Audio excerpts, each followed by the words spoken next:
ఆదికాండము చాప్టర్ 42 ధాన్యము ఐగుప్తులో నున్నదని యాకోబు తెలిసి కొనినప్పుడు మీరేలా ఒకరి ముఖము ఒకరు చూచుచున్నారని తన కుమారులతో అనెను.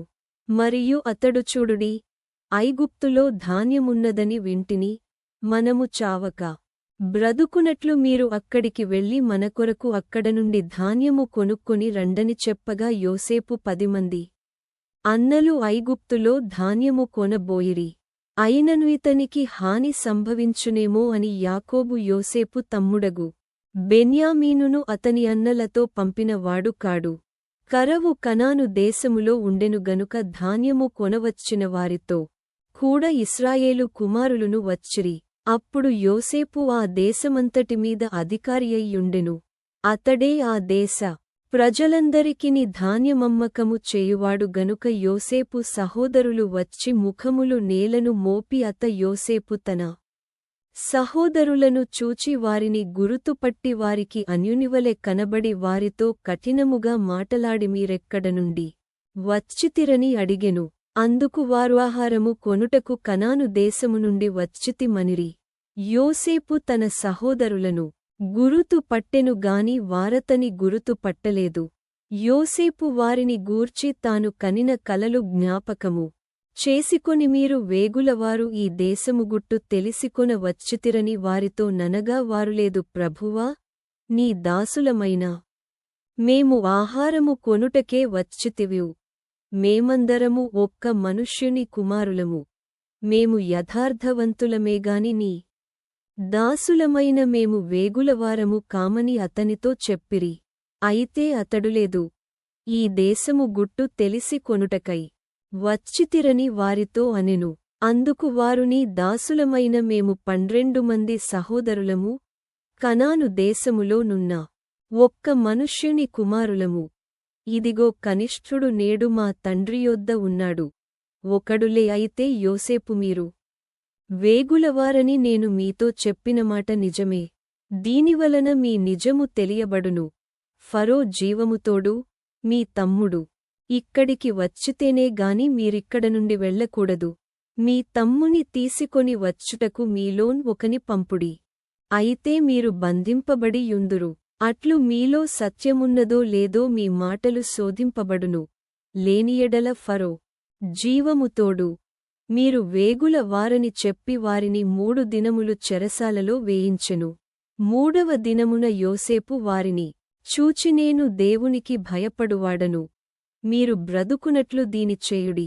మీరు యథార్థవంతులైతిరా మీ సహోదరులలో ఒకడు ఈ చెరసాలలో బంధింపబడవలెను. మీరు వెళ్లి మీ కుటుంబముల కరవు తీరుటకు ధాన్యము తీసుకొని పోవుడి. మీ తమ్ముని నా యొద్దకు తీసుకొని రండి. అట్లు మీ మాటలు సత్యమైనట్టు కనబడును గనుక మీరు చావరని చెప్పెను. వారట్లు చేసిరి. అప్పుడు వారు నిశ్చయముగా మన సహోదరుని ఎడల మనము చేసిన అపరాధమునకు శిక్ష పొందుచున్నాము. అతడు మనలను బతిమాలు కొనినప్పుడు మనము అతని వేదన చూచియు వినకపో మరియు రూబేను ఈ చిన్నవాని ఎడల పాపము చేయకుడని నేను మీతో చెప్పలేదా? అయినను మీరు వినరైతిరి గనుక అతని రక్తాపరాధము మనమీద మోపబడుచున్నదని వారి కుత్తర మిచ్చెను. అయితే ద్విభాషి వారి మధ్య నుండెను గనుక తన మాట యోసేపు గ్రహించెనని వారు తెలిసికొనలేదు.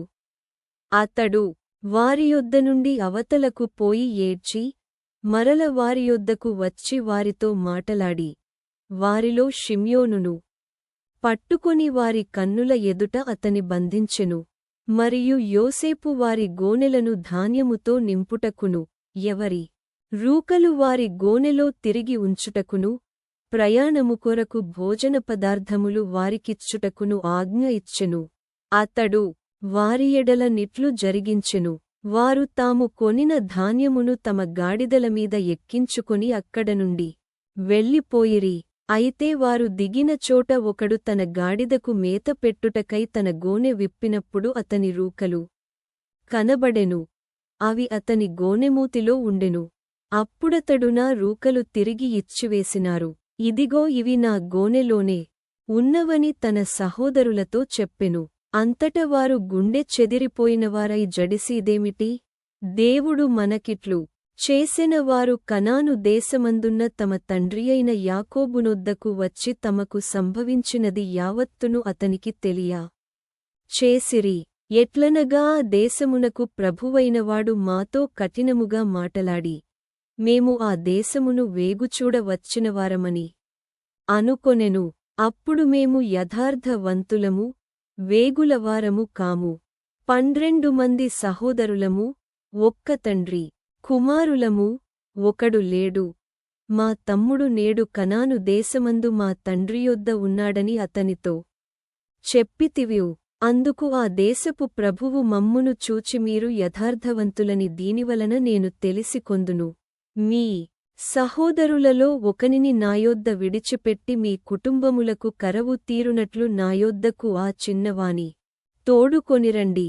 అప్పుడు మీరు యథార్థవంతులే గాని వేగులవారు కారని నేను తెలిసికొని మీ సహోదరుని మీకప్పగించెదను. అప్పుడు మీరు ఈ దేశమందు వ్యాపారము చేసికొనవచ్చునని చెప్పెననిరి.